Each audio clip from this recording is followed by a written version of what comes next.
My topic is assessment of gender justice in Mongolia in terms of ICCPR and other international human rights law.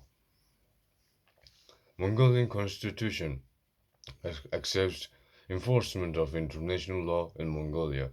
ICCPR does have help to improve Mongolian gender justice by prohibition of torture, inhuman, degrading treatment, prohibition of slavery trade, right to liberty, freedom of movement. I use ICCPR as my skeleton, but I also take note, note of other international human rights law, such as CRC, CEDAW, ICEHCR, and provide case laws for cross-reference. The court judgment of European human rights is mentioned to no international current standard. Thought is not binding on Mongolia. Mongolian women's rights violated through sexual violence and equal rights. A big example is that only 20% of parliament are women, and among them no one puts in private sector and executive bodies.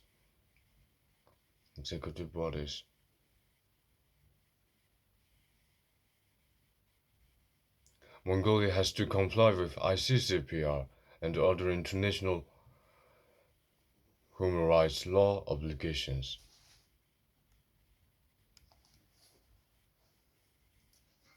As indicated by case law of ICCPR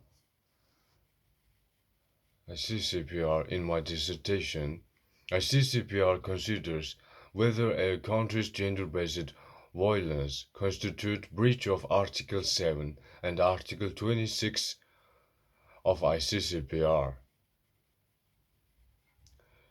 Mongolia should take note of it. In Mongolia, most gender-based violence happen at home. Even though Mongolia ratified CEDAW, women are being discriminated against. Mongolia, as a state that ratified both CEDAW and CRC, this kind of case must not happen. In 2015, Mongolian domestic violence cases happened. 3,299 females were injured through domestic violence and 80 victims lost their lives.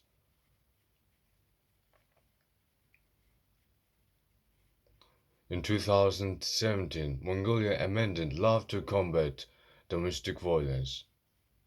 It has articles that prohibit domestic violence.